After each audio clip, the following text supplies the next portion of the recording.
bien fait, il est le Saint des Saints, il est le Roi des Rois, il est le Dieu vivant, il est le Dieu miséricordieux, il est le Dieu trois fois saint. Il est le Seigneur des Seigneurs, il est le Créateur éternel, il a créé tout ce qui vit, tout ce qui existe. Il est le seul et le véritable Dieu. Aucun Dieu n'est comme lui. Aucune œuvre n'est comparable à ses œuvres. Personne ne peut résister devant sa face. Il est le Dieu de l'impossible. Nous venons de le célébrer. Et maintenant, nous allons recevoir de la part du Saint-Esprit ce qui nous est dû. Enseignement qui nous permet d'avoir la connaissance, la parole de Dieu qui nourrit notre corps et notre âme. Que quelqu'un prenne sa Bible et dispose son cœur maintenant pour recevoir la parole de Dieu. Ce matin, le Saint-Esprit veut nous enseigner encore. La semaine passée, nous avons vu un élément important qui nous a permis de comprendre que pour recevoir toute bénédiction, il faut passer par des épreuves. On ne peut pas recevoir de bénédiction sans épreuve. Ce n'est pas possible. Je vais le résumer simplement ainsi, pour ne pas être long, pour que les gens comprennent. Quand on veut recevoir de la part de Dieu, il faut s'attendre à des épreuves. Et je l'ai expliqué la semaine dernière, dans le message qui nous a été donné par le Saint-Esprit, qui nous a permis de comprendre que les épreuves ne sont pas forcément pour nous détruire. Les épreuves que nous avons devant nous et que nous trouvons difficiles ne sont pas pour nous anéantir, ne sont pas pour que les autres nous méprisent, mais c'est le chemin par lequel Dieu veut que nous passions pour notre élévation. Ce matin encore, nous allons recevoir de la part de Dieu. Nous allons chercher à comprendre. Le Saint-Esprit nous emmène dans un thème qui est lié à tous les autres thèmes. Je vous ai dit que nous sommes dans l'année de la récolte et de la moisson. Pour récolter, pour moissonner, il faut connaître tous les aspects qui nous amènent à la récolte et à la moisson. Et le Seigneur nous permet de connaître ces choses pour ne pas être de ceux qui ne reçoivent jamais et qui ne récoltent jamais, qui sont toujours en train de pleurer, de se lamenter. Mais que nous faisions partie de tous ceux qui récoltent et qui moissonnent. Nous voulons plus être les derniers, mais nous voulons toujours être les premiers, car c'est ce que notre Dieu veut. Notre Dieu ne nous a pas envoyés, ne nous a pas créés pour que nous soyons dans la pauvreté, dans la misère, dans la souffrance. Dieu aime quand tu es dans l'opulence. Dieu aime quand tu es content. Dieu aime quand tu es dans le bonheur. Dieu aime quand tu es dans la joie. Parce que quand tu es dans la joie, le cœur de Dieu se réjouit également. Quand tu es en peine, Dieu aussi est en peine parce qu'il ne veut pas que tu sois dans la peine. Donc, il fait tout pour que tu sois dans la joie. Il faut que tu le saches ainsi. Aujourd'hui, le thème que le Saint-Esprit nous donne, ce sont les petites choses qui appellent les plus grandes. Ce sont les petites choses qui appellent les plus grandes. Vous avez toujours refusé les petites choses. Quand Dieu envoie d'abord les petites choses devant vous, vous commencez à murmurer, d'autres même insultent Dieu parce que Dieu les a oubliés. Mais ça fait partie des tests que Dieu met devant nous. Ça fait partie également des épreuves que Dieu met devant nous. Est-ce que si Dieu commence par grand, est-ce que nous allons continuer à l'adorer, à l'aimer comme il faut, ou bien c'est le bien matériel qui nous donne que nous allons commencer à adorer? Dieu sait toutes ces choses, c'est pour ça que Dieu commence par de petites choses. Mais quand Dieu commence par de petites choses, ne pense pas que Dieu t'a abandonné. Dieu n'abandonne jamais, comme je l'ai dit toujours, il est avec nous. Il nous permet d'être dans sa grâce, jour et nuit. Les petites choses que tu trouves qu'elles sont petites là, même les plus petites là, c'est Dieu qui te donne ça. Pour que tu ne sois pas négligé, pour que tu ne sois pas délaissé, pour que tu sois au moins à même de manger et de pouvoir te coucher. Il te donne la santé, tu es en bonne santé, et puis tu dis que Dieu ne fait rien pour toi. Mais si tu n'es même pas déjà reconnaissant des petites choses que Dieu te donne, est-ce que tu pourras être reconnaissant lorsque Dieu va te donner les grandes choses? Voici pourquoi Dieu commence par les petites choses. Parce que Dieu regarde dans nos cœurs. Il ne regarde pas à notre apparence. Il ne regarde pas parce que nous sommes beaux, nous sommes grands, nous sommes belles. Nous avons une corpulence qui charme. Non. Dieu regarde à notre cœur. Est-ce que notre cœur est bon? Est-ce qu'il y a de bonnes choses dans notre cœur qui puissent permettre de reconnaître que Dieu seul est Dieu? C'est lui qui donne. Et quand il donne, il faut quand même être reconnaissant déjà de ce qui te permet d'avoir le souffle de vie. On n'est même pas capable de dire merci pour le souffle de vie. Comment on peut être capable de dire merci à Dieu qui nous permet déjà de manger quelque chose dans une journée? Tu arrives à manger dans la journée et tu penses que Dieu t'a oublié. Comment Dieu peut t'oublier? Si Dieu t'oublie là, tu ne peux pas manger dans la journée parce que tu n'auras même pas de quoi mettre dans ton ventre. Si Dieu t'a oublié, tu ne pourras même pas te réveiller parce qu'il t'aurait enlevé le souffle de vie qu'il est en toi, qu'il a mis en toi. C'est Dieu qui renouvelle le souffle de vie chaque jour en nous. Sinon, tu ne vas jamais te réveiller. Tu vas te retrouver peut-être dans le feu de l'enfer là-bas. Plus de toi, ton cœur est mauvais. Dieu ne veut pas que nous soyons dans le feu de l'enfer. Dieu ne veut pas que nous mourions. Dieu ne veut pas que nous soyons dans la misère, dans la pauvreté.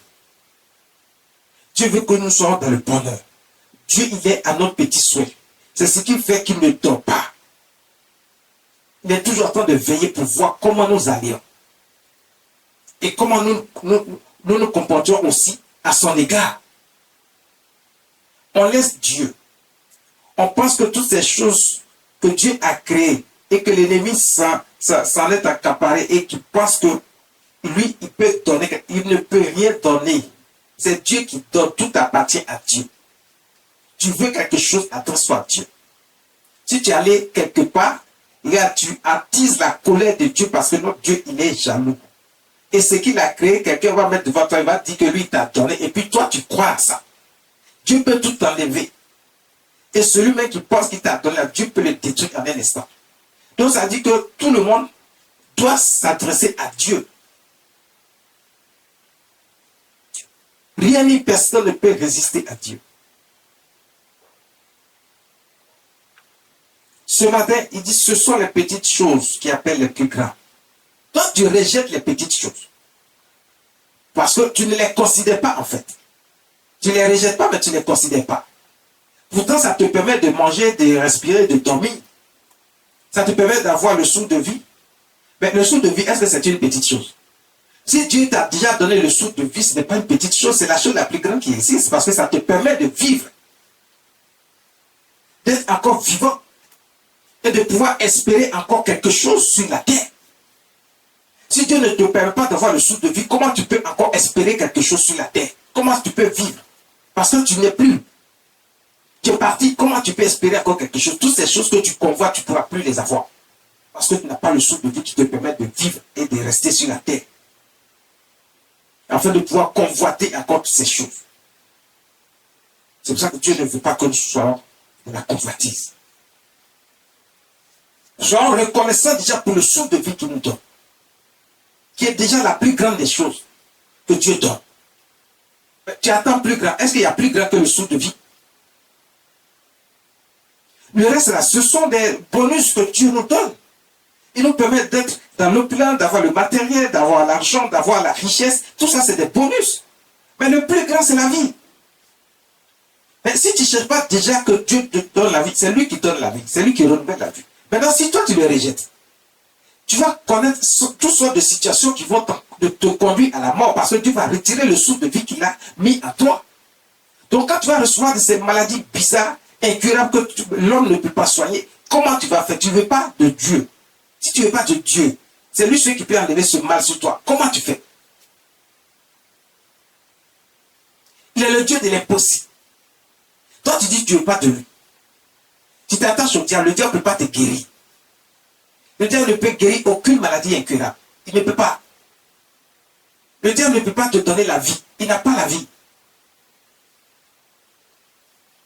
Il peut amener les gens à chercher à t'ôter la vie, mais il ne peut pas te donner la vie.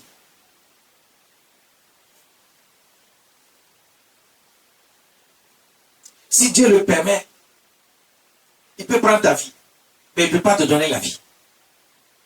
Le diable ne peut pas donner la vie.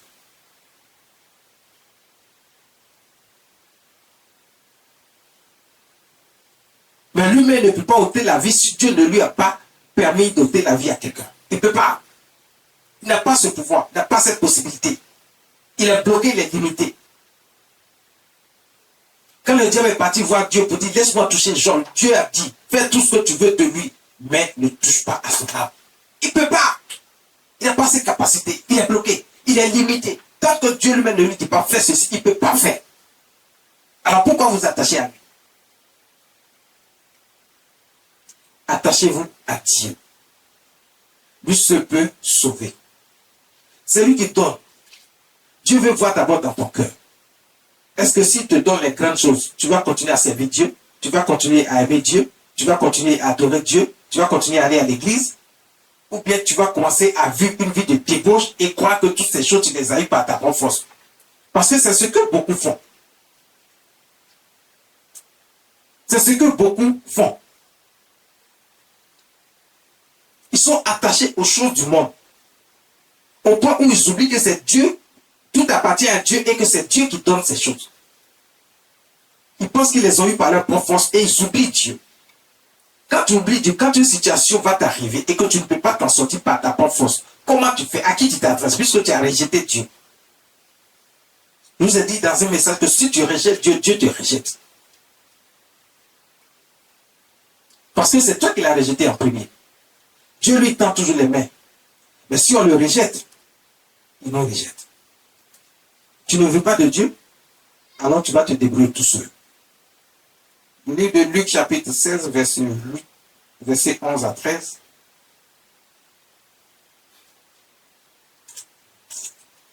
Luc chapitre 16, verset 11. Si donc vous n'avez pas été fidèles dans la richesse injuste, qui vous confiera les véritables? Si vous n'avez pas été fidèle dans les richesses injustes, qui vous confiera les véritables? Qui? Vous convoitez le matériel, vous convoitez les richesses de ce monde. Quelqu'un vous prend par exemple, et vous dit, bon, ok, je vous donne un travail, je vous donne la possibilité de vous faire de l'argent. Et puis vous êtes malhonnête dans cette situation. Vous ne gérez pas le travail qu'on vous a confié de façon honnête. Vous travaillez et vous ne reconnaissez pas que Dieu vous a donné ce travail pour vous permettre d'avoir un peu.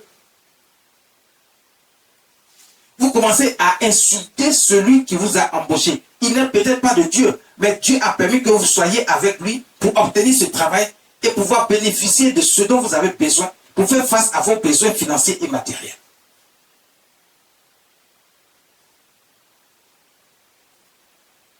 Mais vous négligez ce que Dieu vous a donné et vous commencez à vous comporter de façon malhonnête. Vous n'êtes pas fidèle. Si vous n'êtes pas fidèle dans les richesses injustes, parce que il y a des gens qui pensent que comme lui qui est en face, il n'est pas avec Dieu. Donc lorsque il se présente devant lui, il se dit, bon, comme lui n'est pas avec Dieu, la richesse qu'il a eue là, ça ne vient pas de Dieu. Et comme ça ne vient pas de Dieu, il peut faire ce qu'il veut de cette richesse parce qu'il se dit que lui là, il n'est pas un enfant de Dieu.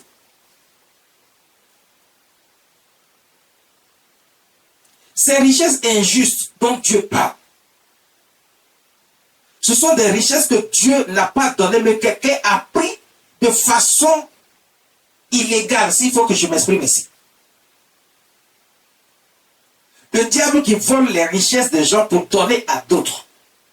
Parce que tous ceux qui sont allés par d'autres moyens que les moyens que de passer par Dieu pour avoir leur richesse, ils sont dans les richesses injustes. C'est pas juste. Mais ils l'ont quand même.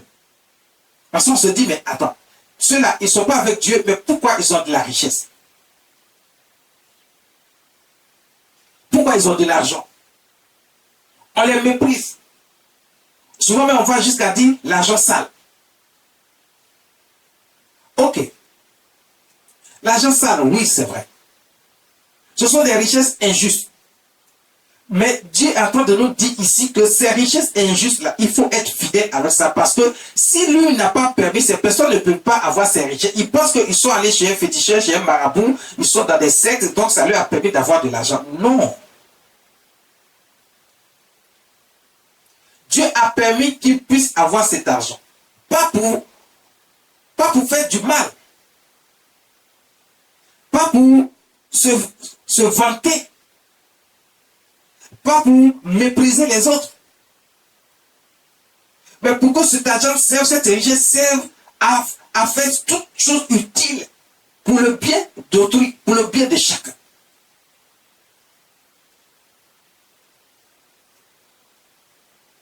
Donc si on te met devant cette richesse, il faut que tu arrives à gérer cette richesse comme si ça venait de Dieu.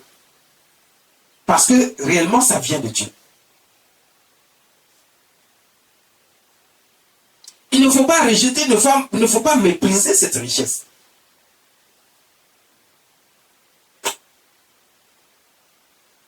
Dieu ne te dit pas d'aller te jeter dans des situations bizarres, dans des situations où tu es attaché aux sectes et aux féticheurs, aux marabouts pour te faire de l'argent. Ce n'est pas ce qu'il est en train de dire ici. Ce n'est pas de ça dont il parle quand il parle des richesses injustes.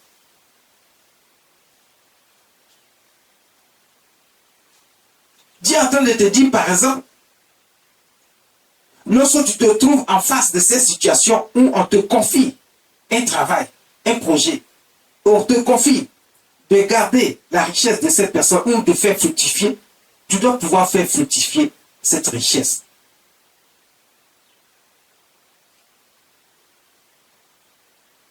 La Bible nous dit que Potiphar, à cause de la présence de Joseph, il était devenu riche parce qu'il prospérait à cause de la présence de Joseph dans sa vie. Mais lui, il n'était pas avec Dieu. Potiphar n'était pas avec Dieu. Potiphar n'était pas un enfant de Dieu. Potiphar adorait les idoles. Mais pourquoi est-ce que Potiphar qui adore les idoles, Dieu envoie Joseph dans la maison de Potiphar? C'est le chemin par lequel Joseph doit passer pour atteindre le haut niveau, là-bas où Dieu l'a destiné. Il envoie Joseph dans la maison de Potiphar et il bénit Potiphar. Potiphar n'est pas un enfant de Dieu. La preuve, Potiphar n'a pas le discernement pour comprendre que sa femme a accusé Joseph injustement. Il va mettre Joseph en prison. Donc ce qui veut dire qu'il n'est pas avec Dieu. Sinon, il aurait consulté Dieu avant d'agir. Mais comme cela faisait partie du plan de Dieu, il a pris Joseph, il a mis Joseph en prison. Mais tout ça fait partie du plan de Dieu. À cause de Joseph, Potiphar, qui n'était pas un enfant de Dieu, prospérait. Ses affaires prospéraient.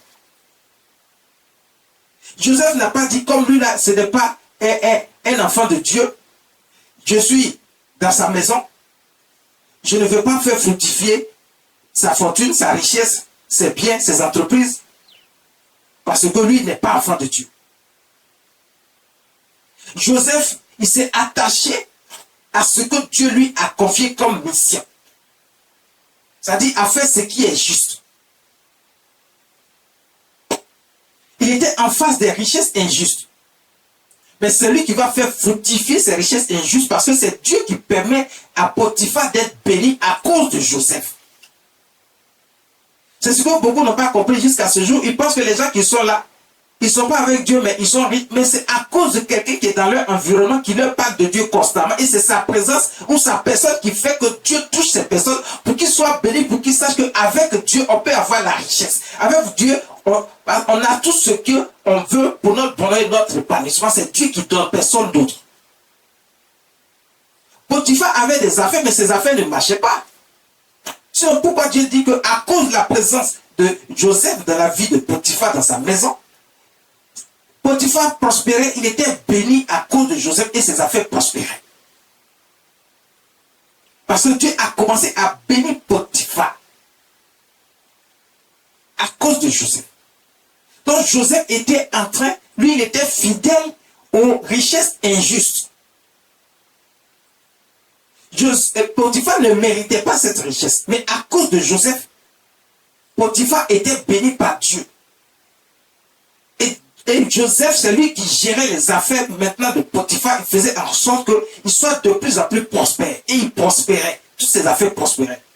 Joseph gérait ça de façon honnête. Il ne dit pas je suis esclave, donc moi je m'en fous. C'est pas à moi de gérer les affaires de ceci. Mais tu es esclave. Tu dois faire ce que ton maître dit. Mais il a fait avec honnêteté. Il a fait de la justice de Dieu. Il a fait fructifier les affaires de son maître, Potiphar. Et Dieu bénissait Potiphar. Dieu nous demande de ne pas être injuste dans les richesses injustes. De ne pas être infidèle dans les richesses injustes. Il veut qu'on soit fidèle. Être fidèle, c'est faire en sorte que tu penses que c'est à toi que la chose appartient et tu le gères comme si c'était ta propre chose. Tu le gères comme si c'était ta propre chose. Sans chercher quelque chose en retour.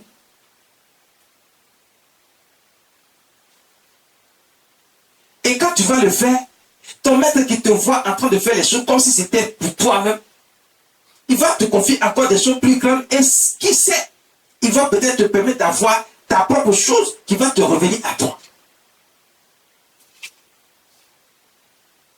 On a vu des gens qui ont tellement bien géré les affaires de leur maître, de leur patron, que ce dernier a fini par leur confier des choses plus grandes, et non seulement des choses plus grandes, mais il leur a permis d'avoir leur propre business, leur propre affaire. Et on a vu ça autour de nous. Il ne faut pas avoir le cœur aigri, jaloux, pour essayer de faire tomber l'autre parce que tu crois qu'il est en train de réussir et toi tu ne réussis pas. Il ne faut pas être envieux de l'autre parce que tu crois qu'il est en train de réussir et toi Dieu t'a oublié. Et non, Dieu ne t'a pas oublié. C'est toi qui négliges Dieu, c'est toi qui as oublié Dieu. Au point où, ça veut dire que ta présence là, ça fait que Dieu est en train de bénir quelqu'un à côté de toi et toi tu es aigri en même temps. Tu n'es pas fidèle dans les richesses injustes. Sois fidèle. Dieu te permettra, toi. Donc, quand on parle quand Dieu parle de ces richesses injustes, il va finir, pendant que à cause de toi, il est en train de bénir les autres à côté de toi, autour de toi. Ils sont en train de devenir puissamment riches. Toi, c'est les plus petites choses que Dieu te confie.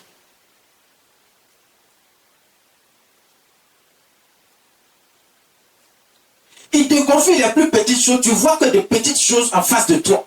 Pourtant, toi, tu dis que toi, tu es enfant de Dieu et que tu aimes Dieu et que tu pratiques toutes les voies de Dieu. Tu fais ce que Dieu demande. Mais pour toi, là, c'est des petites choses que Dieu met devant toi.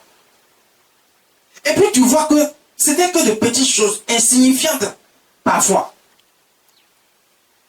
Au lieu d'être content et de bien gérer les petites choses que Dieu t'a données, tu commences à te lamenter et accuser Dieu de t'avoir abandonné, de t'avoir oublié, et de bénir ceux qui sont autour de toi, et puis toi, il te laisse.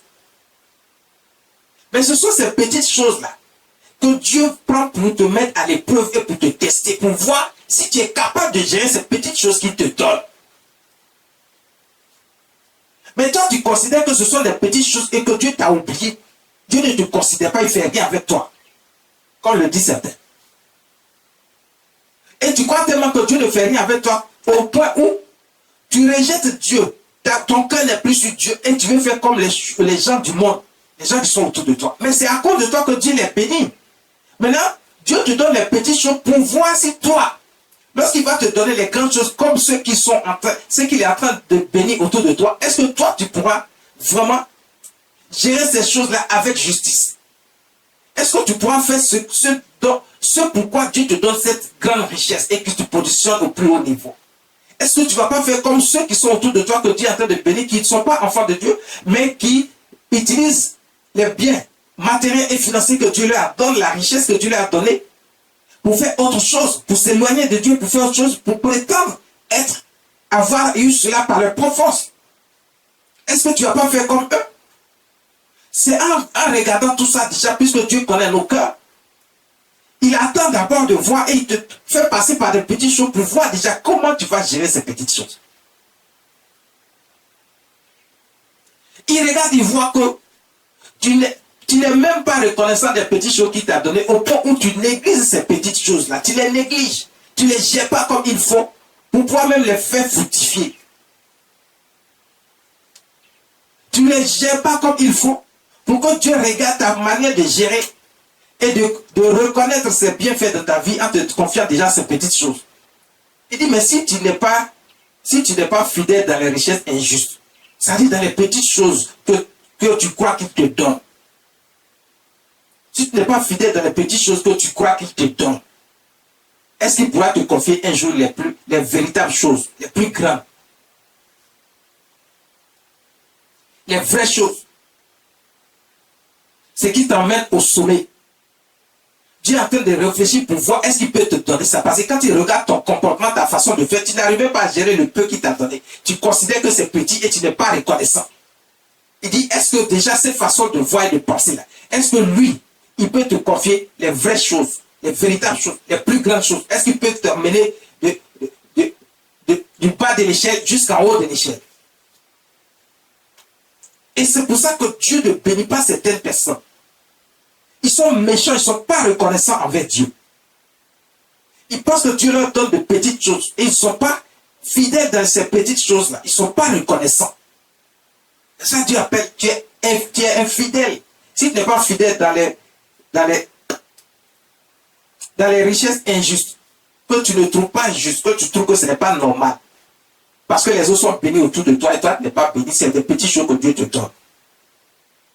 Tout de suite, tu veux des grandes choses. Tout de suite, tu veux être au sommet. Comme si c'est toi qui décides. C'est Dieu qui décide. C'est Dieu qui met au sommet chacun d'entre nous. C'est Dieu qui t'enlève de la boue pour te nettoyer et te positionner au plus haut niveau. Ce n'est pas toi qui décides. Ce n'est pas toi qui vas imposer à Dieu ce qu'il doit faire. Dieu connaît nos cœurs. Il regarde à nos cœurs et il agit. Mais nous, on veut imposer à Dieu ce que nous, on veut. C'est pas comme ça que ça fonctionne. Et Dieu ne va jamais agir selon ce que nous voulons, mais comme lui, il le veut. C'est lui qui sait ce qui est bon pour nous. C'est Dieu seul qui sait ce qui est bon pour nous. Le verset 12. Verset 12. Et si vous n'avez pas été fidèle dans ce qui est à autrui, qui vous donnera ce qui est à vous? Donc Dieu est en train de dire, comme je l'ai dit un peu plus haut, si vous n'avez pas été fidèle dans ce qui est à autrui, à cause du fait que vous pensez que Dieu vous a donné de petites choses et vous ne les considérez pas, vous n'êtes même pas reconnaissant. Et ce que Dieu a donné à l'autre, des grandes choses qu'il a données autour de vous, c'était juste pour vous montrer comment il bénit. Et à cause de vous, il a béni puissamment ces personnes qui sont autour de vous. Et vous êtes devenus aigris, vous êtes devenus envieux, vous ne les aidez pas à faire fructifier leurs affaires. Et vous pensez même que Dieu devait vous positionner là où eux ils sont.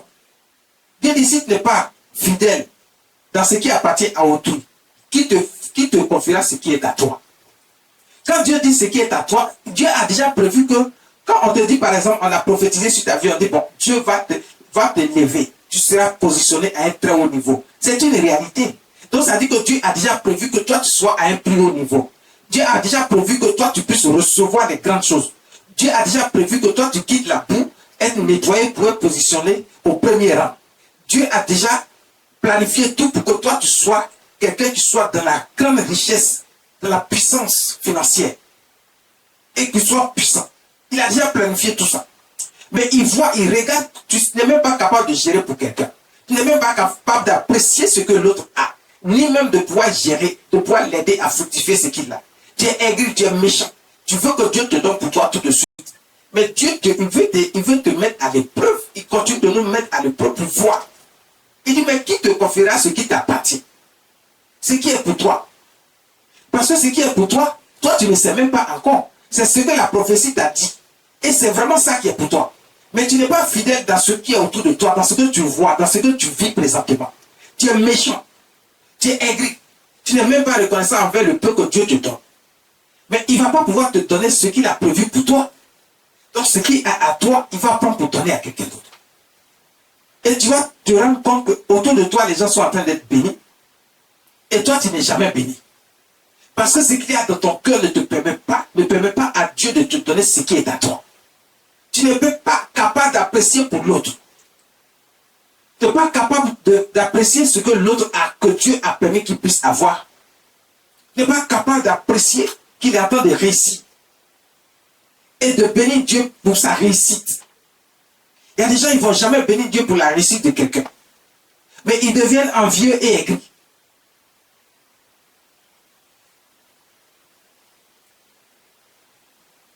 Ce n'est pas comme ça que Dieu fonctionne. Et quand c'est comme ça, ce que Dieu a prévu pour toi, il ne va jamais te le donner.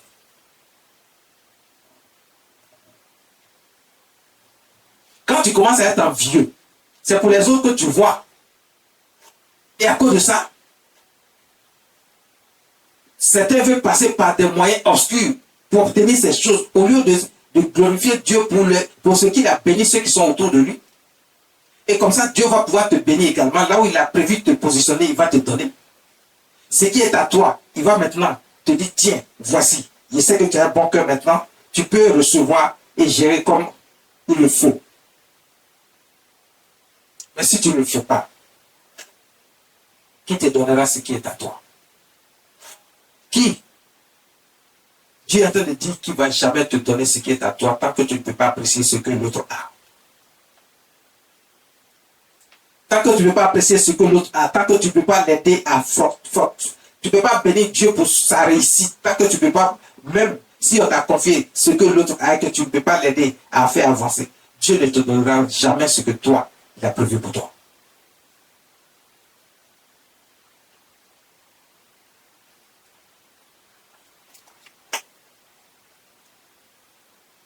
Ce sont les petites choses qui appellent les plus grandes.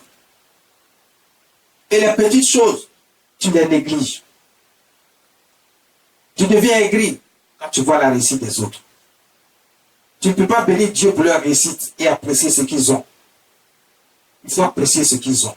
C'est comme ça que Dieu pourra te bénir. Il faut apprécier ce qu'ils ont. C'est comme ça que Dieu pourra te bénir.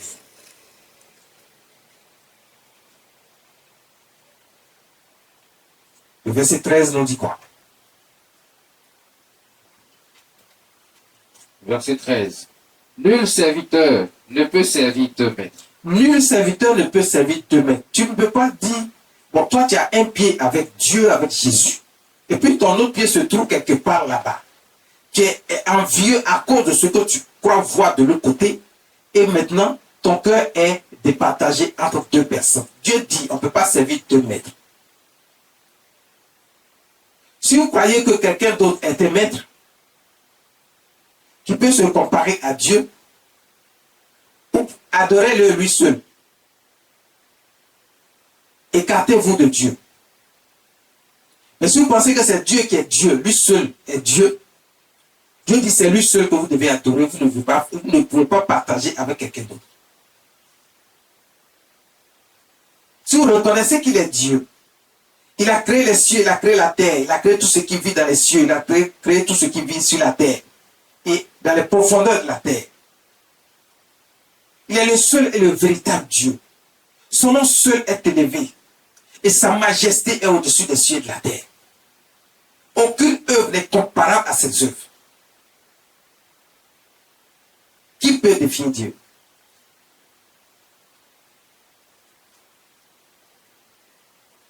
Tu dois faire le bon choix et reconnaître qu'il est le seul et le véritable Dieu et le servir lui seul.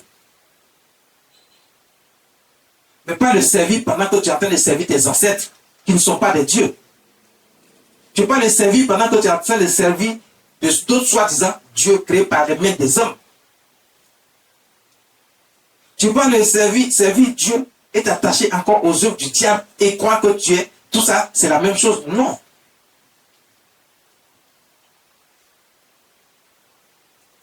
Fais-nous la lecture. Nul serviteur ne peut servir deux maîtres, car ou il haïra l'un et aimera l'autre. Parce que si tu as deux maîtres en face de toi, Dieu est en train de nous dire ici que ça dit que tu n'as pas le choix, tu vas haïr un et tu vas aimer l'autre. Tu ne peux pas aimer les deux en même temps. Ce n'est pas possible parce que chacun d'entre eux a sa façon de faire. Ils n'ont pas les mêmes façons de faire. Ils n'ont pas les mêmes façons d'agir. Ils n'ont pas les mêmes pouvoirs. Ils n'ont pas c'est-à-dire qu'ils n'ont pas le même niveau. Tu as 2 mètres, oui, c'est vrai. Tu as dit, ah, celui-là, voici ce qui me plaît en lui. Tu as dit l'autre, voici ce qui me plaît en lui. Mais ça veut dire qu'ils sont différents l'un de l'autre. Donc tu ne peux pas les aimer tous les deux. C'est impossible. C'est impossible. Dieu dit que c'est impossible. Tu vas finir par haïr un. Parce que quand l'autre même va constater que tu as 2 mètres et qu'il n'est pas le seul, il va poser certaines actions que tu ne vas pas apprécier, tu vas finir par les haïr.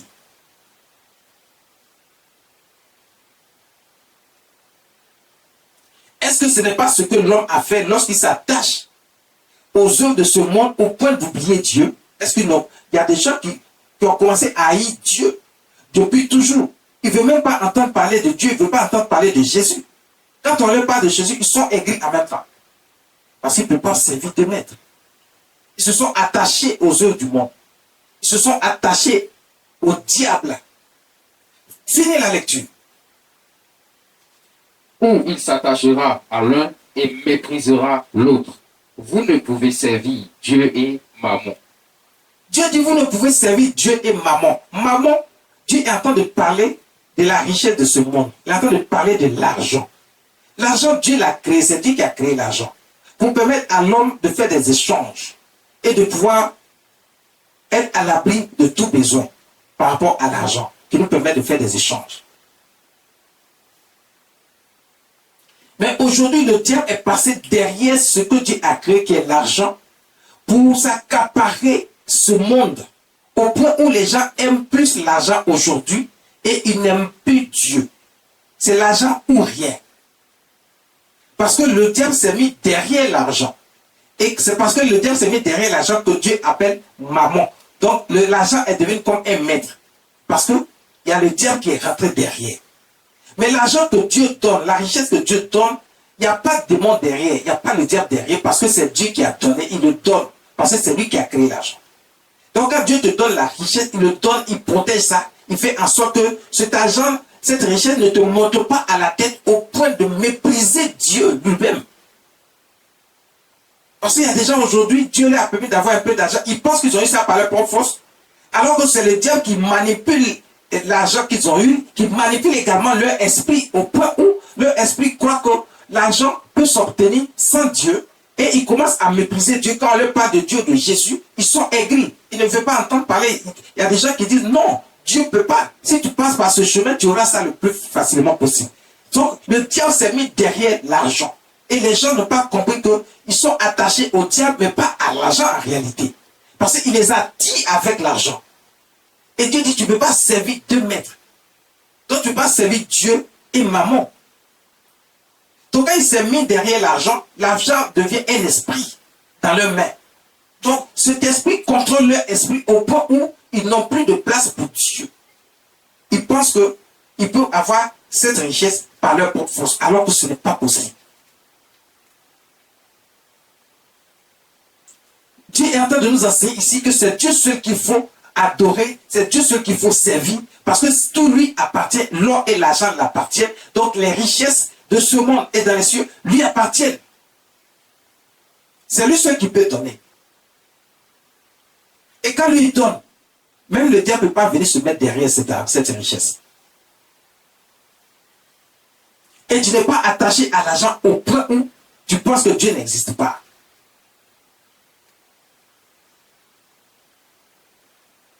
Voilà à quel niveau sont arrivées certaines personnes et leurs pensées.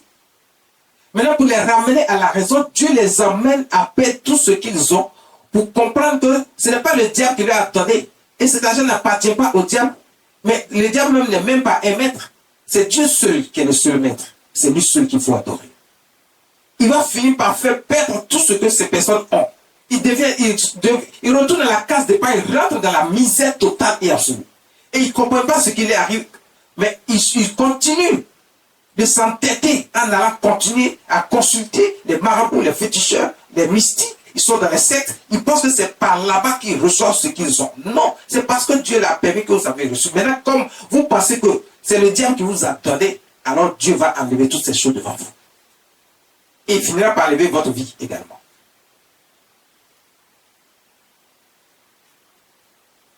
Il faut aimer Dieu, s'attacher à Dieu, lui seul. Il faut apprécier déjà le petit que Dieu t'a donné. Et quand tu vas apprécier, parce que c'est une preuve que Dieu te donne, et quand tu vas apprécier ce que Dieu a donné à celui qui est autour de toi, et que tu ne vas pas devenir envieux et aigri, quand tu vas pouvoir gérer ce qui appartient à autrui que Dieu t'a confié, et que tu le gères comme si c'est ton propre bien, et que tu le fais comme il se doit, Dieu va te bénir, va te positionner là où il a prévu de te positionner, va t'élever au plus haut niveau. Parce que quand Dieu va t'élever, les autres seront toujours en bas de toi. Ceux qui te méprisaient auront la honte et la confusion dans leur esprit. Il ne faut pas comprendre comment Dieu a fait pour te positionner à ce niveau-là. Parce que tu n'as pas été envieux envers la richesse de quelqu'un. Au contraire, tu les as appréciés à leur juste valeur. Et tu as fait ce que Dieu veut. Tu as continué à marcher selon les voies de Dieu, à pratiquer les voies de Dieu. Et Dieu t'a béni. Dieu te confie maintenant pour toi. Ce qui est pour toi là, il vient te donner maintenant. Pour dire, bon, quand j'étais mis à l'épreuve, j'ai vu que tu n'as pas été aigri, tu n'as pas été envieux. Tu as pu apprécier pour les autres. Tu as même géré pour les autres. Tu as fait toutes choses de bon cœur. Tu as partagé le peu même que je t'ai donné là. Des petites choses que tu appelles que certains appellent des petites choses. Toi, tu as accepté ces petites choses. Tu les as gérées comme il se doit. Et tu as partagé même ces petites choses avec d'autres personnes. Tu l'as fait avec ton cœur. Je peux te confier encore de plus grand maintenant. Et Dieu va commencer à te bénir. Ce qu'il a prévu pour toi, qui est pour toi là, il va commencer à te donner ça pour que tu puisses devenir plus grand et que tu sois au plus haut niveau. Et quand tes ennemis et tes adversaires vont te voir, ils seront encore plus aigris et dans la confusion. Ils vont savoir que Dieu est Dieu. C'est lui qui rabaisse, c'est lui qui élève.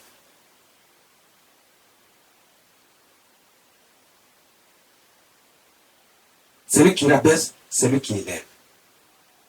Aujourd'hui, Dieu a décidé de t'élever. Parce que tu as passé les tests qu'il t'a donnés. Tu es arrivé au niveau qu'il faut pour qu'il donne ce qui est à toi. Et tu vas commencer à voir si maintenant tu es prêt à gérer ce qui est à toi. Toi qui n'es pas encore à ce niveau, tu as encore du travail à faire. Après avoir écouté ce message, je pense que tu sais désormais qu'est-ce que tu as fait pour pouvoir atteindre ce niveau. Pour que tu saches que Dieu seul bénit. Il est le seul maître. C'est à lui seul qu'il faut s'attacher. Et pour qu'il te donne ce qui est à toi, il faut que tu passes par ces tests, par ces épreuves. Il faut que tu puisses apprécier pour l'autre. Tu ne jalouses pas le bien d'autrui. Il faut que tu ne jalouses pas le bien d'autrui.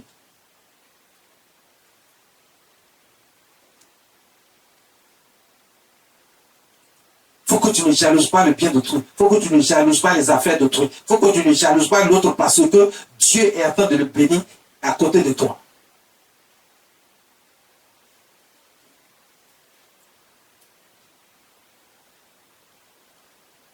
Toi qui as réussi au test de Dieu, tu vas voir la main de Dieu t'élever au plus haut niveau. Tu vas voir la main de Dieu t'élever au plus haut niveau. Ce sont les petites choses qui appellent les plus grandes. Tu as géré les petites choses. Tu as aimé et tu as apprécié les petites choses. Tu as apprécié même les biens d'autrui.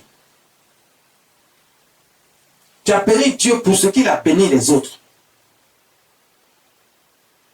Ton tour est arrivé, ce qui est à toi, Dieu te le donne. Les autres aussi vont apprécier. Ils doivent apprécier, ils ne doivent pas mépriser.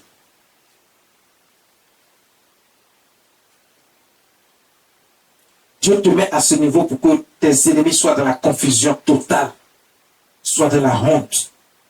Eux qui t'ont méprisé, qui ont pensé que tu n'allais jamais rien devenir. Dieu t'élève aujourd'hui. Dieu t'élève aujourd'hui. On rend gloire à notre Dieu. On lui dit merci pour tous ses bienfaits.